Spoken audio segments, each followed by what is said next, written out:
What if on your wedding night, your husband promised you'd never have to pretend to love him? A 23-year-old woman agreed to marry a millionaire 18 years older to save her family's bakery from bankruptcy.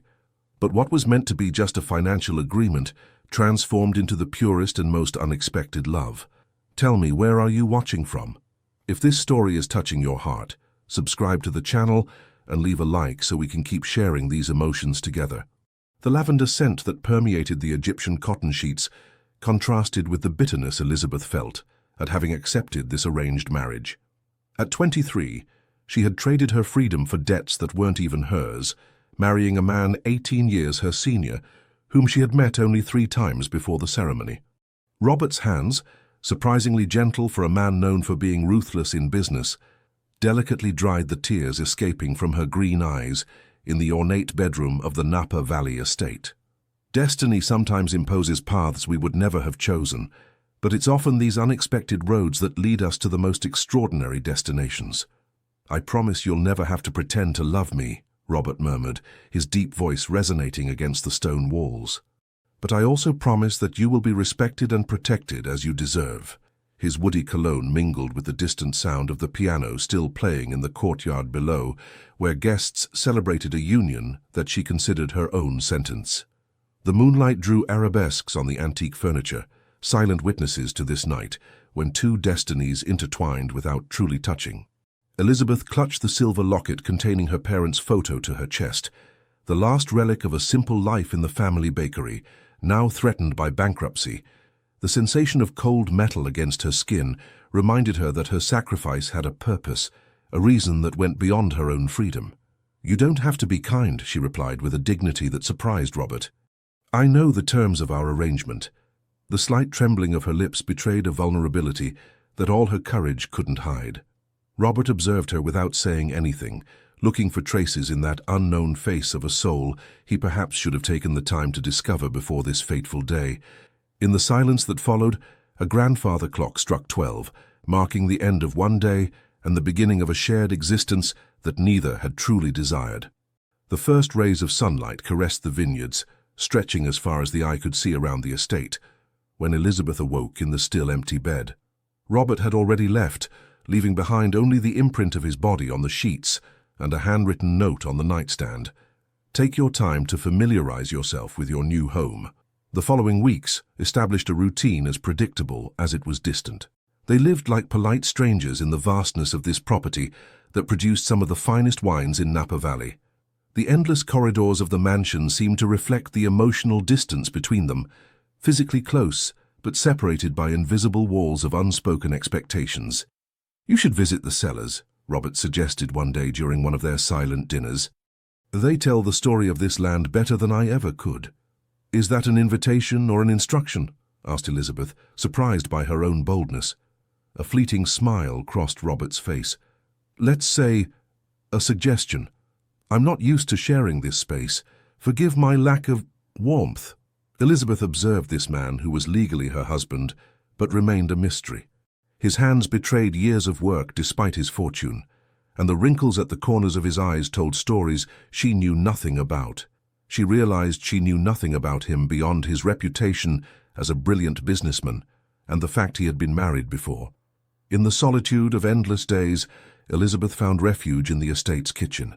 Her skilled hands, heirs to generations of bakers, transformed simple ingredients into traditional pastries that conquered even the most demanding palates among the staff. The rhythmic sound of her electric mixer became the morning soundtrack of the house, while the aromas of cinnamon and anise spread through the corridors like a silent invitation to discovery. "Madam has transformed this kitchen, Mrs." Wilson, the gray-haired housekeeper who had served the family for 3 decades, confided to her. "Mr. Thompson hadn't noticed the dust that had settled on his heart until your pastries awakened his memories." These words resonated in Elizabeth's mind, making her wonder what memories might haunt this man, who shared her roof but not her life. It was by chance that Elizabeth discovered Robert's first secret. One foggy morning, unable to sleep, she observed from her bedroom window a solitary figure moving between rows of vines, like a ghost in the pearly light of dawn. Curiosity drove her to wrap a shawl around herself and discreetly follow the steps that seemed to perform a daily ritual. Robert stopped regularly, touching the vine leaves with a tenderness she didn't know he possessed. But what struck Elizabeth was seeing him take a small photograph from his pocket, which he contemplated at length, carefully protecting the paper from the morning dew. "That was Jennifer," he said without turning, having sensed her presence. "My first wife." Elizabeth felt an unexpected pang of jealousy at the evident emotion in his voice. "Did she leave you?" she asked, instantly regretting the indiscretion of her question. A melancholy smile appeared on Robert's face. "Actually, we left each other mutually. She moved to Boston 2 years ago after we realized we no longer understood each other. Sometimes love isn't enough." The sun began to dispel the fog, revealing the precise contours of the estate stretching before them. The perfectly aligned rows of vines reminded Elizabeth that all this ordered beauty hid stories far more complex than she had imagined. "I promised her I would find someone else to love," Robert confessed, realizing he was being observed, "but I seem to have failed on both counts." These words, spoken without accusation, but with disarming honesty, touched Elizabeth more than she would have liked. She realized she wasn't the only one feeling trapped in a situation she hadn't fully chosen. "Your life is here with these vines," she murmured, observing how his hands caressed the leaves with reverence. "They seem to be your true love." "They are my constancy," Robert replied. "When everything changes, when people leave, the vines remain, and remind me that life continues its cycle, imperturbable." This revelation created the first crack in the wall, separating them. On the way back to the mansion, their steps naturally fell into sync without any additional words being necessary. Time flowed like wine in decanters, slowly, progressively revealing its complexity. The days followed a predictable rhythm. Robert left before dawn to attend to business, returning only at dusk when Elizabeth had already prepared a dinner they ate in respectful silence. The tick-tock of the grandfather clock in the main salon marked the hours of a coexistence that resembled a rehearsed choreography more than a shared life. September arrived with the promise of harvest, that sacred period transforming the estate into a buzzing hive of activity. Elizabeth observed the preparations with fascination, feeling the excitement gradually gaining all the inhabitants of the estate. Even Robert seemed transformed, more alive, his eyes shining with a passion she didn't know he possessed, as he explained to the teams the particularities of each plot. "This year will be exceptional," he confided during dinner, breaking their usual silence. "The conditions have been perfect. Enough sun, just the right amount of rain. If all goes well during the harvest, we could produce one of the best vintages of the decade." The next day, however, the sky suddenly darkened. Black clouds gathered above the estate like an ominous omen. Weather reports announced a violent storm, threatening to destroy months of meticulous work. "It's catastrophic," Robert murmured, observing the sky from the terrace, fists clenched. "If we don't harvest immediately, everything will be lost." For the first time, Elizabeth saw him truly desperate, frantically organizing teams of workers under the torrential rain that began to lash the vines. Water streamed down his face as he gave instructions, his usually composed voice now tense with urgency. Without hesitation, she abandoned the safety of the house and joined the efforts. The look of surprise and what might have been gratitude in his eyes when she appeared, drenched at his side, was the first moment of true connection between them. "You don't have to," he shouted to cover the sound of the rain. "I know," she replied simply, her delicate hands already grasping the pruning shears to cut the grape clusters with surgical precision, while mud soiled her silk dress. For hours they worked side by side, their exhausted but determined bodies united in a common effort that transcended their formal arrangement. The rain continued to fall, but in this shared adversity, something new was born, a silent complicity, a mutual trust that needed no words. When the last cluster was harvested, Robert placed a hand on Elizabeth's shoulder. This simple contact, the first he had initiated without absolute necessity, spoke more than all speeches. In his eyes she read a recognition that went far beyond this day. "You saved my vines," he said simply. "Our vines," she corrected gently, surprised by her own boldness and by the sense of belonging rising within her. Autumn dressed the estate in flamboyant colors, the vine leaves passing from green to brilliant red before falling, twirling to the ground. Inside the cellars, fermentation slowly transformed the fruit of their labor into nectar. This invisible but fundamental metamorphosis seemed to reflect the subtle changes occurring between Robert and Elizabeth. Since the storm, something had changed in their dynamic. They talked more, shared their thoughts more easily.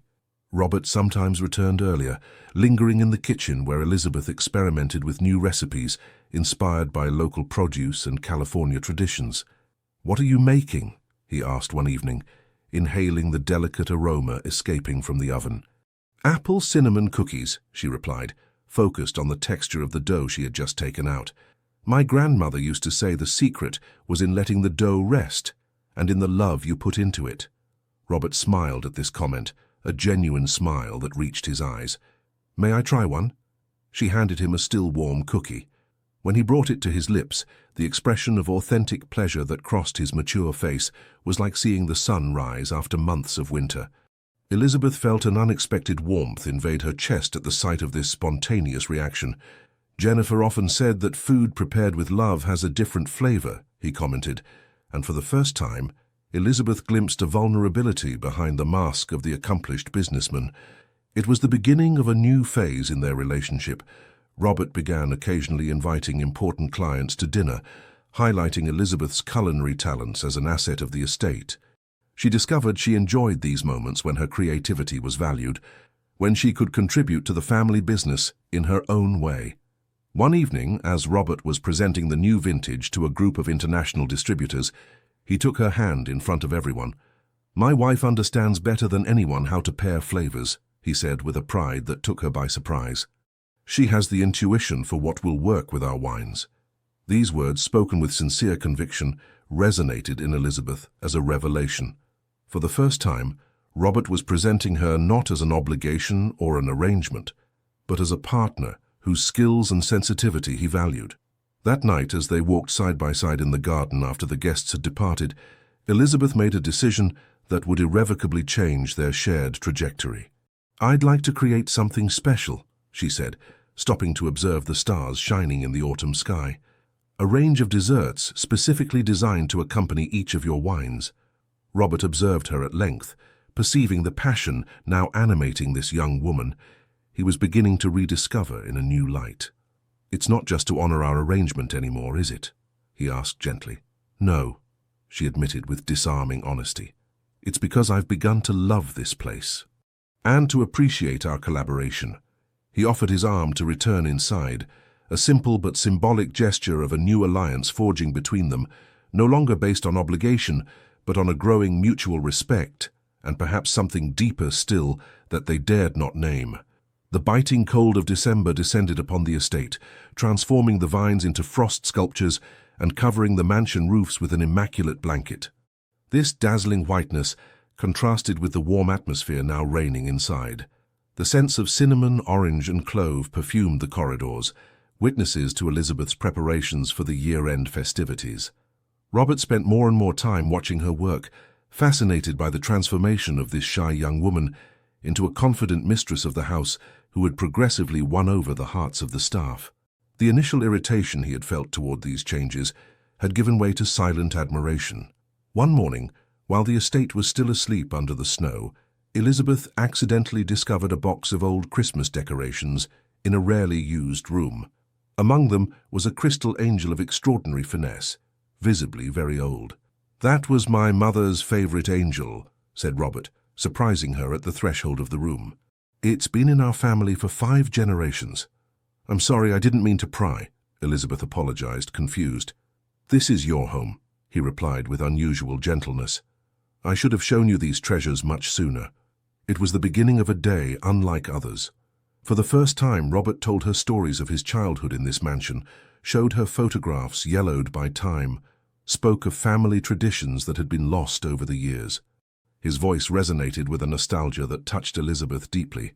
"Why did you stop these traditions?" she asked, as they shared tea in the library, where a fire crackled in the fireplace. Robert remained silent for a moment, his fingers absently caressing the rim of his cup. "After Jennifer left, all of this seemed meaningless," he finally admitted. "She loved Christmas so much. She transformed this place into a fairy tale world."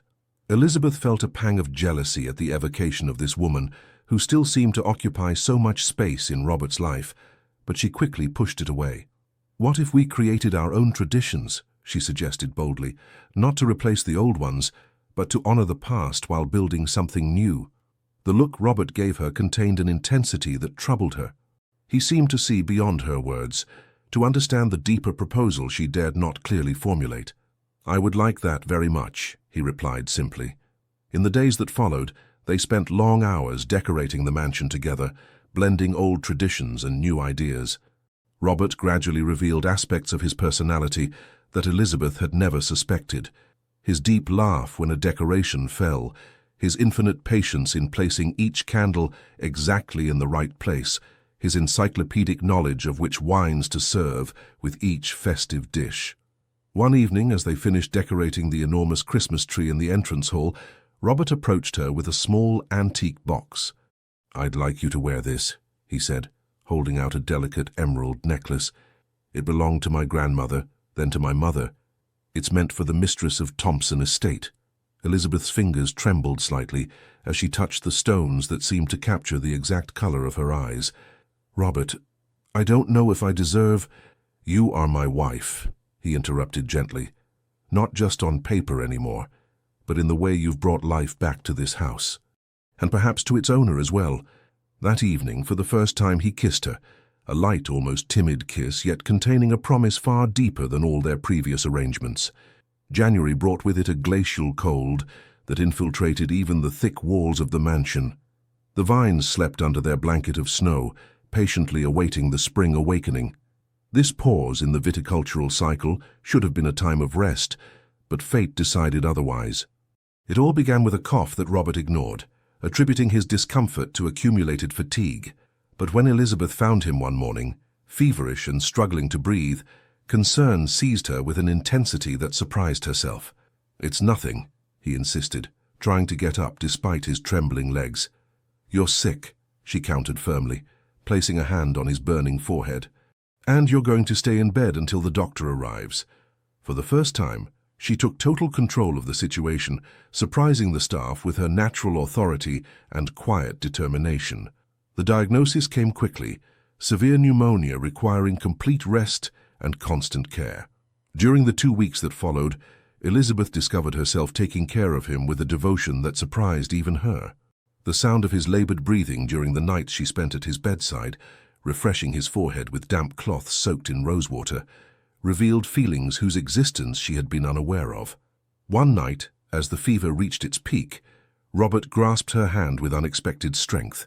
"Don't leave me," he murmured in a half-delirium. "Not you too." These words, spoken at the border of unconsciousness, touched Elizabeth to the depths of her being. She realized that behind the composed and distant man hid a fragility, a fear of abandonment that he would never have admitted in full possession of his faculties. "I'm staying," she promised, squeezing his hand in return. "I'm here." When he squeezed her hand during a moment of high fever and whispered, "Thank you for staying," something broke in her, the last barrier she had erected to protect her heart from an attachment she hadn't foreseen. As the days passed and Robert regained his strength, their relationship subtly transformed. Gazes lingered longer, conversations deepened, revealing aspects of their personalities they had carefully hidden until then. "You never asked me why I accepted this marriage," Elizabeth said one day as she helped him sit up in bed. "I assumed it was solely to save your family's business," Robert replied, his gaze seeking hers with curiosity. She smiled slightly, arranging the pillows behind him with precise gestures. "That was the main reason, yes. But there was something else. I was suffocating in that predetermined life. A marriage to the son of the neighboring baker, taking over the family business, living in the same neighborhood my whole life." Robert observed her carefully, discovering a new facet of this woman he thought he knew. "You were looking for an escape. Let's say I chose my own risk rather than accepting the security of a life I hadn't chosen," she nuanced. "Even if I didn't expect all this." Her gesture encompassed the room, the mansion, but also this new intimacy that had established itself between them. "Do you regret it?" Robert asked, with an unusual vulnerability in his voice. Elizabeth took time to reflect, feeling the importance of her answer. "No," she finally said with disarming sincerity. "I'm beginning to think it was the best risk of my life."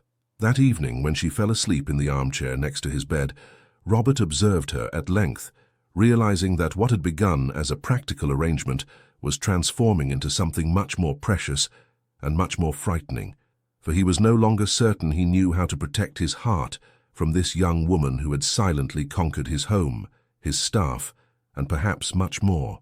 Spring painted the property in vibrant colors, the golden yellows of broom, the intense purple of wisteria, the renewed green of budding vines. This awakening of nature seemed to reflect the rebirth occurring between Robert and Elizabeth. Now, it was no longer rare to see them walking together at dawn, discussing projects for the estate or simply sharing a comfortable silence. Elizabeth had begun to accompany him on his morning walks, initially maintaining a respectful distance, but progressively walking by his side as he explained the secrets of viticulture learned from his father. She marveled at the passion animating his voice when he spoke of grape varieties, terroir, and ancestral techniques preserved for generations. Each vine has its character, he explained, caressing a young bud. Like people, they react differently to the care they receive. These moments of complicity dug a deep furrow in Elizabeth's heart as she grew increasingly attached to this complex man and the world he had created. However, the new harmony of their relationship was tested when a letter arrived from Boston. Elizabeth immediately recognized the elegant handwriting and the delicate perfume emanating from the envelope. Jennifer wrote regularly, but this was the first time Elizabeth had intercepted one of her letters before Robert. The temptation to open it fleetingly crossed her mind, but she pushed it away, respecting that part of Robert's life he chose to keep private. Nevertheless, when she handed him the letter during dinner, she couldn't help noticing how his face briefly lit up before resuming its usual expression. "News from Boston?" she asked, trying to seem nonchalant, despite the irrational jealousy knotting her stomach. "Yes," he replied simply. "Jennifer always worries about the estate during bud break." The silence that followed was laden with unspoken words. For the first time in weeks, Elizabeth felt the distance between them deepening again. She realized with painful clarity that she might have overly interpreted their rapprochement, confusing gratitude with something deeper. That night, alone in her room, Elizabeth contemplated her situation with lucidity. In less than a year, she had gone from the status of a young woman sacrificed on the altar of family debts to that of a respected mistress of a prestigious estate. She had earned the esteem of the staff, learned the rudiments of viticulture, found a space of expression in culinary creation, but Robert's heart remained a fortress of which she had perhaps glimpsed only the outer ramparts. "Am I falling in love with a man who still loves his ex-wife?" she murmured to the moon bathing her room in a silvery light. In the days that followed, she maintained a prudent distance, taking refuge in the projects she had initiated, notably her collection of desserts paired with the estate's wines, which was attracting interest from several starred restaurants in the region.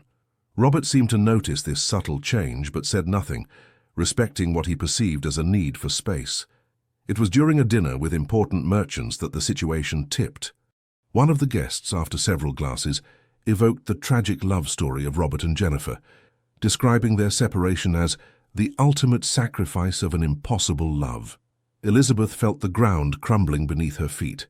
The embarrassed looks of the other guests confirmed what she feared. Their marriage was perceived only as a practical arrangement, a temporary solution to mutual financial problems, while Robert's true love resided elsewhere. "Excuse me?"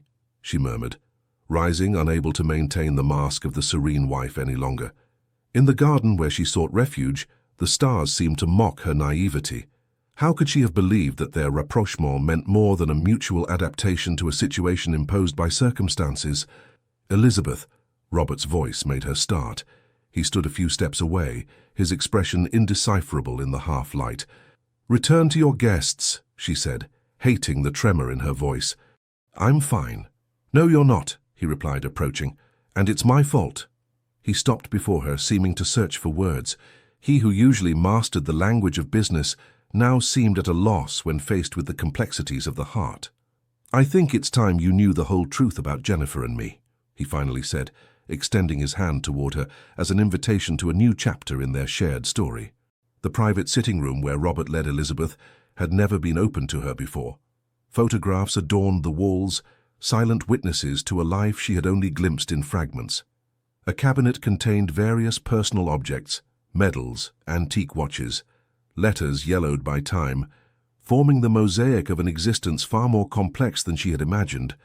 Robert indicated a comfortable armchair near the fireplace, where a discreet fire warmed the atmosphere, then headed to a rosewood secretary.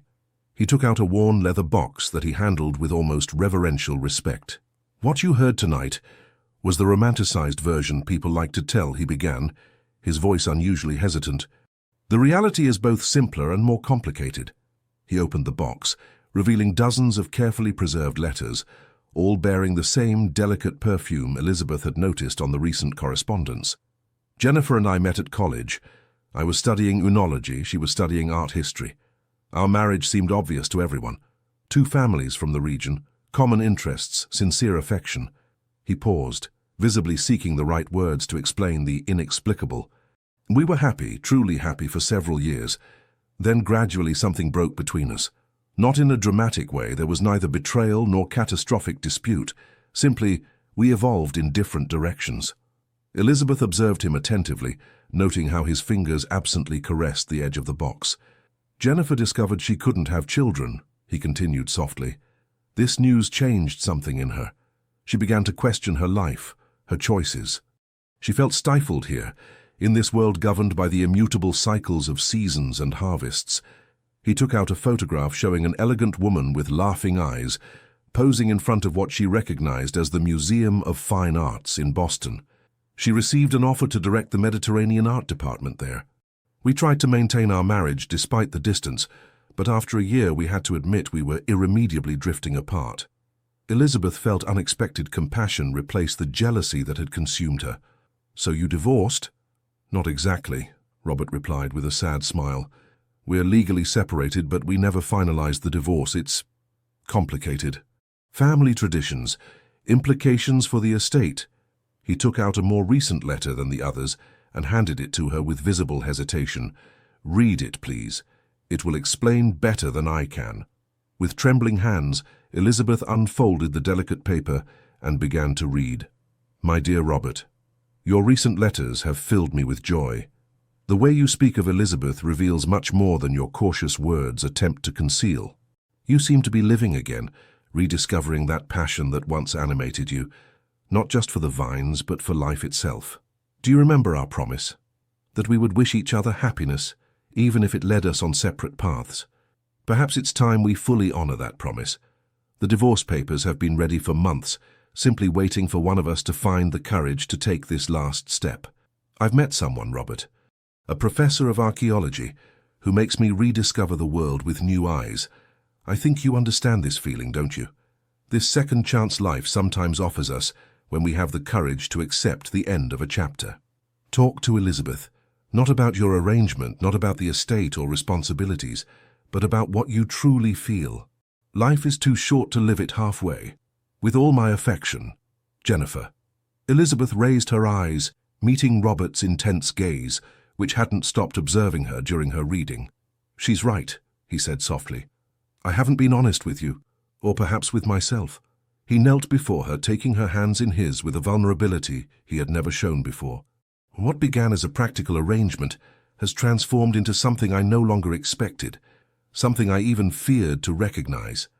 Elizabeth, I believe I'm falling in love with you, not with the idea of a wife or a partner, but with you, with your courage, your kindness, your quiet strength."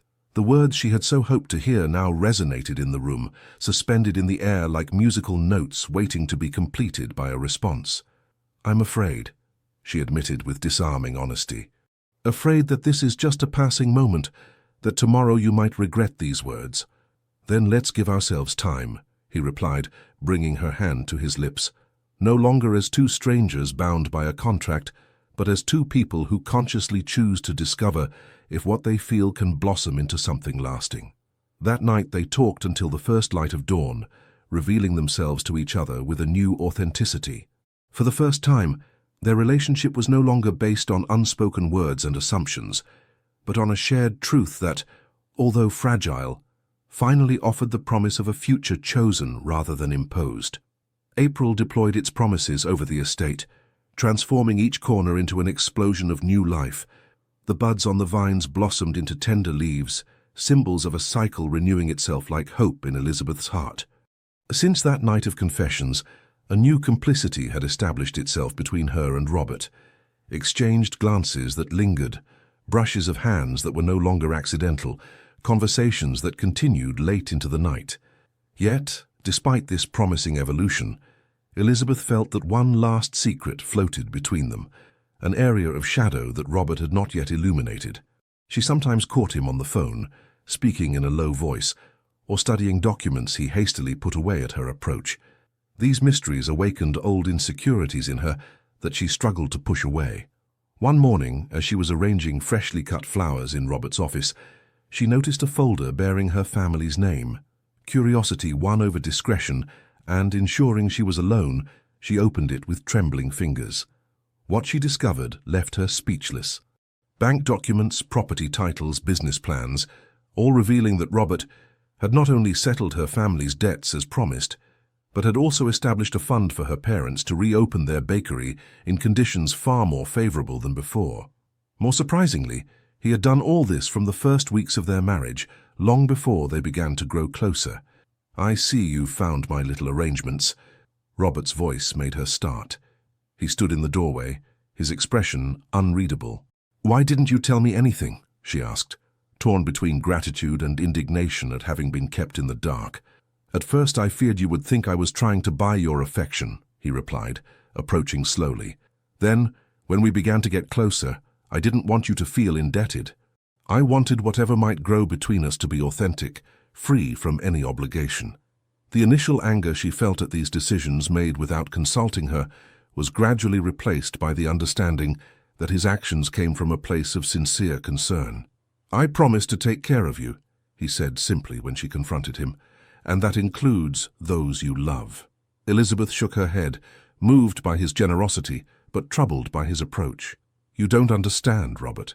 I don't want to be protected in ignorance.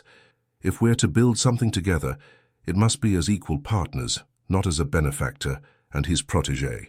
Robert considered her at length, as if truly seeing her for the first time, no longer as the vulnerable young woman he had married, but as an equal whose quiet strength deserved respect and consideration. "You're right," he finally admitted. "Old habits die hard. I've spent my life solving problems alone, carrying responsibilities without sharing them." He moved closer to her, hesitating before taking her hand. "But I'd like to learn a new way of being, if you're willing to show me the path." This moment marked a decisive turning point in their relationship. That same evening they sat together in the small salon, openly sharing their concerns and hopes for the future. Robert explained to her in detail the financial situation of the estate, the challenges ahead, the expansion projects he was considering. For the first time, he sincerely solicited her opinion, recognizing the value of her different perspective. "I have an idea for the estate," Elizabeth confided after carefully listening to his explanations. "What would you say to opening a small tasting salon where we could offer my desserts paired with your wines? It could attract a different audience, create a unique experience." Robert's eyes lit up at this suggestion, revealing an enthusiasm he no longer bothered to hide. "It's brilliant," he admitted. "You're transforming this estate into something richer, more complex, like a good wine that reveals new notes with each tasting." That night, when he escorted her to her room, their kiss was different from previous ones, deeper, truer, bearing a promise that went far beyond the terms of their initial arrangement. "Good night, Elizabeth," he murmured against her lips. "I wonder if you realize how much you've changed my life." She smiled, gently touching his cheek, rough with nascent beard. "We've changed each other's lives," she corrected softly, "and this is just the beginning." As she closed her door, Elizabeth realized she stood on the threshold of a new chapter, no longer as a victim of circumstances, but as the active architect of her own happiness. The path had not been what she had imagined, but it had led her exactly where she needed to be. May transformed the estate into a symphony of colors and scents. The rose-lined paths exploded in perfumed corollas, while the vines already promised an exceptional harvest. This nature in full bloom seemed to reflect the evolution of the relationship between Robert and Elizabeth, which deepened each day. The tasting salon project advanced rapidly, transforming an old outbuilding into an elegant space where tradition and modernity harmoniously mingled. Robert had insisted that Elizabeth take charge of the decoration, recognizing her talent for creating warm and refined atmospheres. Together, they spent hours selecting fabrics, furniture, and lighting, their tastes naturally complementing each other despite their differences in age and experience. "I would never have imagined this," Robert admitted one evening as they contemplated the finalized plans, sitting side by side on a stone bench in the herb garden. "The tasting salon?" "No," he replied, taking her hand, a gesture that had become natural between them. "This complicity, this way of building something together, of seeing our ideas intertwine to create something more beautiful than we could have imagined individually." Elizabeth smiled, savoring the sensation of their intertwined fingers and the warmth that spread through her each time he expressed his feelings with this new honesty. "It's like your wine blends, isn't it? Different grape varieties that complement each other to create a perfect balance." He laughed softly, bringing her hand to his lips for a kiss. "You already speak like a true vintner. Soon you won't need me to manage the estate." "I prefer that we manage it together," she replied with an assurance that still sometimes surprised her. "Two perspectives are better than one, aren't they?" Their conversation was interrupted by the arrival of Mrs. Wilson, whose expression betrayed unusual agitation. "Sir, madam, please excuse me, but a visitor has just arrived. He insists on seeing you immediately." Robert frowned, intrigued by this unexpected visit. "Who is it, Mrs. Wilson?" "Mr. James Miller from Agricultural Bank. He says it's about the loan for the vineyard extension toward the northern plot." A shadow passed over Robert's face, revealing a concern he hadn't shared with Elizabeth. She felt his hand stiffen slightly in hers before he released it to stand up. "Tell him I'm coming immediately. Please prepare coffee and refreshments in my office." The housekeeper nodded and quickly walked away. Robert turned to Elizabeth, visibly hesitating on how to proceed. "Go," she said with an encouraging smile. "We'll continue this conversation later." But Robert shook his head, extending his hand to invite her to stand. "I'd like you to accompany me if you're willing. This extension concerns both of us, and I'd appreciate your presence." This simple invitation represented much more than it appeared, the public recognition of her role no longer as a simple wife, but as a full partner in the important decisions of the estate. Moved by this trust, Elizabeth accepted his outstretched hand, and together they headed toward the house. The meeting with the banker revealed what Robert had tried to hide from her: the temporary financial difficulties of the estate following significant investments in new winemaking techniques. The planned extension, which would allow them to acquire an exceptional terroir adjoining their property, was compromised by the bank's sudden reluctance to grant the necessary loan. "You understand, Mr. Thompson," the banker explained with cold politeness. "Market conditions have changed since our preliminary agreement. We need to revise the terms or, I fear, defer this project." Robert maintained a calm facade, but Elizabeth, who had learned to read the subtle tensions in his posture, perceived his concern. This land represented for him much more than a simple investment. It was the legacy he wished to transmit, the fulfillment of a dream his father had been unable to realize. "May I make a suggestion?" Elizabeth intervened softly, surprising the two men, who turned toward her with varied expressions of astonishment. The banker raised a condescending eyebrow, while Robert encouraged her with a nod. "Mr. Miller, you're certainly aware of our tasting salon project opening next month?" "I've heard vague mentions of it," he admitted with cautious curiosity. "What you perhaps don't know is that we've already received bookings for the first 6 months of operation, including several international delegations and influential critics."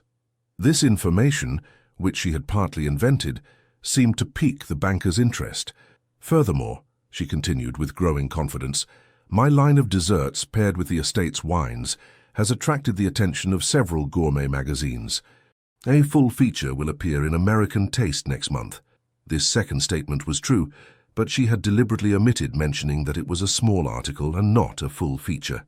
"What my wife is trying to explain," Robert intervened, immediately grasping her strategy, "is that our business model is evolving. We are no longer just wine producers, but creators of a complete experience that diversifies our revenue sources and strengthens our brand image." The meeting continued with this new dynamic, Elizabeth and Robert presenting a unified and convincing vision of the estate's future. When the banker departed 2 hours later, The loan was not only maintained, but its conditions improved, testimony to the renewed confidence in their shared project. "So you were extraordinary," Robert murmured, embracing her as soon as the banker's car disappeared down the drive lined with plane trees. "How did you know this approach would work?" Elizabeth smiled against his shoulder, savoring the warmth of his embrace. "My father always said a banker doesn't invest in a product, but in a vision. We simply showed him our vision was worth supporting." Robert drew back slightly to look at her, sincere admiration shining in his eyes. "You never cease to amaze me, Elizabeth Thompson." That night, for the first time, they shared the same bedroom, no longer as two strangers bound by a contract, but as two lovers discovering the depth of their feelings in the intimacy of the night. Their bodies, like their souls, naturally found the harmony that months of cautious cohabitation had prepared without their being fully aware. "I love you," Robert murmured in the darkness, finally abandoning the formality that maintained a last barrier between them. "I didn't think it would still be possible at my age, after everything I've been through." "Love knows neither age nor circumstances," she replied, caressing his face in the half-light. "It arrives when two people are ready to open their hearts, even if they thought they had definitively locked them. And as the moon bathed the room in a silvery light, they sealed this new promise, no longer constrained by duty or necessity, but freely chosen and all the more precious for it." June displayed its splendor over the estate, bathing the vines in a golden light that already promised an exceptional vintage. The tasting salon had opened its doors, attracting enthusiastic clientele who discovered with wonder the perfect harmony between the estate's wines and Elizabeth's pastry creations. The success exceeded their most optimistic hopes, confirming the intuition they had had to marry their respective talents. That morning, however, Elizabeth was neither in the kitchen experimenting with new recipes nor in the salon welcoming visitors. Sitting in the bathroom of the master suite she now shared with Robert, she stared in disbelief at the small object she held in her trembling hands, a pregnancy test clearly showing 2 pink lines. A wave of conflicting emotions overwhelmed her: joy, apprehension, wonder, concern. Robert and she had never truly discussed the possibility of having children. This prospect, which would have seemed absurd a few months earlier when they lived as polite strangers, now became a tangible reality that would irremediably transform their existence. How to tell him? How would he react? At 41, did he still desire to start a family? These questions were swirling in her mind when she heard the bedroom door open and Robert's voice calling her. "Elizabeth, are you here? I have a surprise for you." Quickly hiding the test in a drawer, she composed a serene expression before leaving the bathroom. Robert stood in the middle of the room, a mysterious smile on his lips and an envelope in hand. "What is it?" she asked, curious despite the secret weighing on her heart. "Open it," he encouraged, holding out the envelope. Inside were 2 plane tickets to San Francisco, dated for the following weekend, and a reservation at one of the most prestigious restaurants in the city. "I thought we deserved a little getaway," he explained, visibly proud of his surprise. "Just the 2 of us, away from the responsibilities of the estate. What do you think?" The contrast between this romantic project and the news she was about to give him struck her full force. How could she now reveal to him that they would no longer be just the 2 of us? "It's wonderful," she nevertheless replied with a sincere smile, touched by his attention. "But I also have something to tell you." Her hesitation and the sudden gravity of her expression alarmed Robert, who immediately approached, taking her hands in his. "What is it? You're worrying me." Elizabeth took a deep breath, seeking the right words for this announcement that would change their life. Robert, I'm pregnant." The silence that followed seemed to stretch indefinitely. Robert's face passed through a rapid succession of emotions: surprise, incomprehension, then something that resembled wonder. His eyes filled with tears, and before she could interpret this reaction, he enveloped her in an embrace so tender that she felt her own tears flow. "A child," he murmured against her hair, his voice vibrant with emotion. "Our child." He drew back slightly to look at her, caressing her face with a new reverence. "You can't imagine the gift you're giving me, Elizabeth. I had renounced this possibility for so long." The pure joy illuminating his gaze instantly dissipated all the fears she might have nurtured. In this room, bathed in morning light, a new chapter of their story opened, no longer that of an arranged marriage which had evolved into a love story, but that of a family in the making, rooted in this land they both cherished. The days that followed were filled with a new effervescence. Robert traversed the estate with a permanent smile, already planning how he would teach the child the secrets of the land he loved so much. The news spread quickly among the staff, transforming the mansion into a place of discreet but constant celebration. One morning, as they shared a late breakfast on the terrace, Robert broached a subject that seemed to preoccupy him. "I'd like to write to Jennifer to announce the news," he said, carefully observing her reaction. "It would be important to me that she learn it directly from us, not through hearsay." Elizabeth was surprised to find that this idea no longer provoked the jealousy she would have felt a few months earlier. On the contrary, she now understood the special bond uniting these two people. No longer romantic love, but a precious friendship forged by years of shared life. "Of course," she agreed with a sincere smile. "Perhaps we could invite her for the christening." The look Robert gave her contained a gratitude and love so deep that she felt overwhelmed with emotion. "You're extraordinary," he murmured, squeezing her hand. "How have I deserved such understanding?" "It's not a question of deserving," she replied softly. "It's simply that I've learned to see beyond appearances, to understand that our hearts are vast enough to contain different forms of love, without them threatening each other." This conversation marked a new stage in their relationship. The recognition that their story had not been built on the ruins of a painful past, but on the serene acceptance of all that had shaped them and led them to each other. The weekend in San Francisco, maintained despite the newly discovered pregnancy, took on a special flavor, that of a celebration not only of their love, but also of the future taking shape before them. In Golden Gate Park, sitting on a bench facing a pond where children sailed little boats, Robert took from his pocket a small velvet box. "I wanted to give you this in San Francisco, even before knowing about the baby," he explained, opening the box to reveal a ring set with an emerald surrounded by small diamonds. "It's not to replace your wedding band, but to mark a new beginning. Our beginnings were dictated by external circumstances, but the continuation of our story belongs only to us." Moved to tears, Elizabeth extended her hand, observing how the stone caught the San Francisco sunlight as he slipped the ring onto her finger. "It's beautiful," she murmured. "It reminds me of your eyes," he replied simply. "The first thing that truly touched me about you, long before I admitted what I was beginning to feel." This confession, pronounced with disarming simplicity, perfectly summarized their journey, a path strewn with unspoken words, progressive discoveries, and revelations that had led them, against all expectations, to build together a happiness neither would have dared hope for when it all began. The summer months unfolded in a succession of bright days when Elizabeth's belly gently rounded, reflecting the growth of clusters on the vines. The estate seemed to vibrate with a new energy, as if the earth itself celebrated the promise of life growing in her womb. Robert had begun to prepare a nursery in the room adjacent to theirs, revealing unsuspected talents as a carpenter by personally creating a cradle from the estate's cherry wood. The imminent arrival of their child had also catalyzed a transformation in their way of envisioning the future.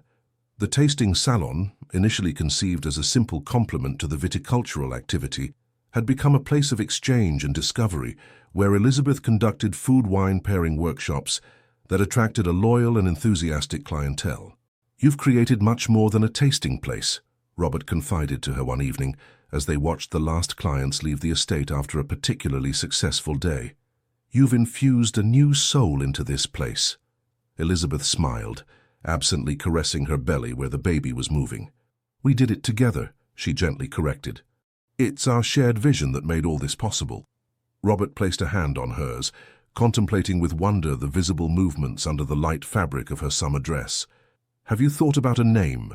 he asked, addressing a topic they had until then deliciously postponed, savoring the anticipation and mystery. "I've been thinking about it," she admitted, watching him carefully. "But I'd like to know your ideas." Robert seemed to hesitate, as if afraid of sharing a thought too personal. "If it's a boy, I had thought of William," he said finally. "It was my grandfather's name, the one who planted the first Cabernet Sauvignon vines on the eastern slope." "William Thompson," repeated Elizabeth, savoring the sonority of the name. "I like it very much." "And for a girl?" A melancholy smile crossed Robert's face. For a girl, I don't really have a specific idea. Perhaps you'd prefer a name from your family. Elizabeth reflected for a moment, perceiving the delicacy with which he left her this space for decision. My maternal grandmother was named Grace, she proposed. I've always found this name both simple and luminous. Grace, repeated Robert with approval. Grace Thompson. It's perfect. The tenderness of this moment was interrupted by the arrival of Mrs. Wilson, who approached with an unusually emotional expression. Excuse me for disturbing you, she said, handing them an envelope, but this just arrived by special courier. The messenger insisted on its urgent character. Robert took the envelope, frowning as he recognized the official seal of a San Francisco law firm. Elizabeth felt a sudden apprehension invade her, observing how his fingers hesitated before breaking the seal. The silence that followed his reading was eloquent. His face passed from surprise to incredulity, then to something resembling contained wonder. What is it? Elizabeth finally asked, unable to bear the suspense any longer. Robert raised his eyes to her as if emerging from a dream. The divorce papers, he murmured. Jennifer has finalized and signed them. She writes that she wishes to free us completely, so that our child may be born in a perfectly clear situation. He handed her a second envelope, smaller and perfumed, which accompanied the legal documents. Inside was a simple card bearing these words, For Elizabeth and Robert, may your child grow surrounded by the sincere love you have built together, against all odds. Some endings are necessary to allow for the most beautiful beginnings. I'll be in San Francisco in October for an exhibition. I hope to have the privilege of meeting she who has healed wounds I could not mend, and perhaps also this little being who represents your future. With all my affection, Jennifer. Elizabeth felt tears rise to her eyes, touched by the generosity of this woman, whom she had initially considered a rival, before understanding she was in fact an invisible ally in her journey toward happiness. She's extraordinary, she murmured, returning the card to Robert. You both are, he replied simply, each in your own way. That night, lying in their bed under the starry sky visible through the mullioned windows, they talked at length about the future opening before them, no longer obscured by the shadows of the past, but illuminated by the clarity of a freely chosen and fully embraced love. I have a proposal for you, said Robert, as dawn began to tinge the horizon with a rosy light. I would like us to marry again. Elizabeth raised herself slightly, surprised by this unexpected suggestion. But we're already married, she observed with an intrigued smile. The first time was an arrangement, he said with an emotional voice, sitting up to face her. This time I'd like it to be a choice, a celebration of what we've built together, of what we've become to each other. Kneeling on the bed with touching solemnity, he took her hands in his. Elizabeth Thompson, would you marry me again no longer out of necessity but for love? The joyful laugh that escaped her lips was the most eloquent answer she could offer. In the nascent light of day, as the estate gently awakened to a new day, they sealed this promise with a kiss that contained all they had learned from each other: patience, progressive discovery, patiently built trust, and love that had flourished in the most improbable soil.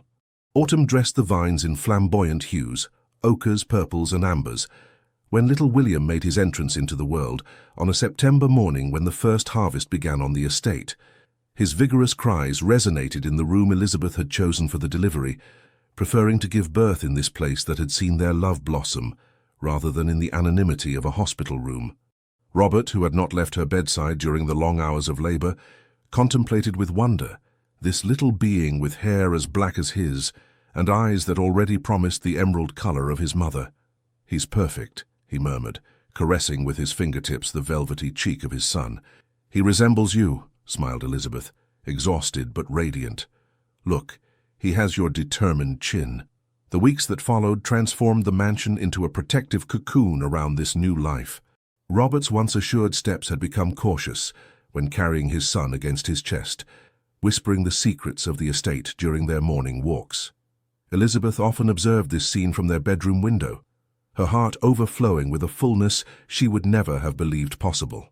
The second wedding ceremony, simple and intimate, took place a month after the birth, in the courtyard of the mansion, where the golden leaves of the plane trees formed a natural carpet under their feet. Unlike their first union, celebrated with pomp, but devoid of true emotion. This celebration gathered only their loved ones and the estate employees who had become, over time, a second family. Jennifer had come from Boston, accompanied by the bearded archaeologist who now shared her life. Her presence, far from creating the discomfort Elizabeth had dreaded, added an extra dimension to this day, that of perfect reconciliation with the past and serene acceptance of the paths life sometimes makes us take despite ourselves. "You're exactly as I imagined you," Jennifer confided to her during their first meeting, holding little William in her arms with a natural tenderness. "Robert has always needed someone who could see beyond appearances, who understood the depth hidden beneath the surface." This remark, pronounced without any bitterness but with sincere benevolence, had cemented between the two women an unexpected but precious complicity. They had talked at length, discovering surprising affinities and a mutual respect that went far beyond mere politeness. On the day of the ceremony, dressed in a simple champagne-colored silk dress that enhanced the new curves of her young mother's body, Elizabeth walked toward Robert, who awaited her, under an arch of white roses and vine branches laden with ripe clusters, a perfect symbol of their union that had borne fruit far beyond their initial hopes. "When I first saw you," Robert began when the time came to exchange their vows, "I believed our marriage would never be more than a practical arrangement, a solution to problems beyond us. I would never have imagined that this trembling young woman in a white dress would become the center of my universe, the mother of my child, the partner I freely choose today and for all days to come." His voice, usually so assured, trembled slightly with contained emotion. "You've transformed my life by teaching me that love can arise in the most improbable circumstances, that sometimes it's enough to open one's heart to the unexpected, to discover the most precious of treasures." Elizabeth wiped a tear flowing down her cheek before taking her turn to speak. "I arrived at this estate as a stranger, accepting a marriage I considered a necessary sacrifice," she said, looking straight into the eyes of this man she had learned to love so deeply. "But each day spent here revealed to me a new facet of you, your passion for this land, your kindness hidden beneath apparent rigor, your courage facing trials, your capacity to evolve and welcome change." She took a deep breath before continuing. "Today, I marry you no longer out of obligation, but by choice. The conscious choice of a woman who has discovered that true love doesn't always resemble fairy tales, that it sometimes builds slowly, patiently, like a great wine that reveals its complexity with time." The applause that followed the exchange of rings, the original ones, symbols of their authentic journey, resonated in the sunny courtyard where floated the subtle aromas of the ongoing harvest. The celebration that followed, simple but elegant, was an opportunity for all to taste the first special cuvée that Robert had named Renaissance, a unique blend created to mark this new beginning. In the evening, when the last guests had departed and little William slept peacefully in his cradle, Elizabeth and Robert found themselves alone on the terrace overlooking the vines. The full moon bathed the landscape in a silvery light, transforming the perfectly aligned rows into immobile waves. "Would you have imagined all this, that first night when you cried in our room?" Robert gently asked, encircling her waist. Elizabeth leaned against him, savoring the familiar warmth of his body. "Never," she admitted with a smile. "I was so certain we would forever remain strangers, sharing the same roof. And yet look at us now." They contemplated in silence the estate stretching before them, this realm they had learned to cherish together and that they would one day pass on to their son. "I have a gift for you," said Robert, taking from his pocket a small antique key that she immediately recognized as that of the private cellar where the most precious vintages of the estate were preserved. "This was my grandfather's key, then my father's and now mine," he explained, placing it in her palm. "It represents the absolute trust of the cellar master toward the person who will share the responsibility of preserving the legacy of past generations." This gesture, more eloquent than 1,000 declarations, touched the very essence of their journey. The transmission of a patiently built trust, the recognition of a perfect equality in their partnership, the complete integration of Elizabeth not only into his personal life, but also into the family heritage he so cherished. "Thank you," she murmured, moved by the symbolic depth of this gift. Turning toward him, she placed her hands on either side of his face, contemplating the features of this man who had progressively conquered her heart. "Do you know what makes me happiest?" she asked softly. Tell me, that our story doesn't end with they lived happily ever after, as in fairy tales. Our story continues each day, with its challenges and joys, its doubts and certainties. We write it together, page after page, season after season. Robert smiled, recognizing in these words the quiet wisdom that had seduced him in this extraordinary woman. To our never-ending story, then, he murmured, kissing her tenderly. And as the stars watched over the sleeping estate, they sealed this promise, that of a love that had grown like the vines, slowly but surely, creating deep roots capable of withstanding storms and bearing the most exquisite fruits. Love had arrived silently, without dramatic announcements, built day after day through small gestures of attention, respect, and mutual understanding, proving that sometimes the most beautiful love stories don't begin with a consuming passion, but with the simple and sincere promise to care for each other, a promise that, when honored with courage and perseverance, can transform even the most pragmatic of arrangements into the most authentic of love stories. Like the finest wine, true love reveals its fullness only to those who have the patience to let it blossom at its own pace, respecting the mystery of its slow maturation.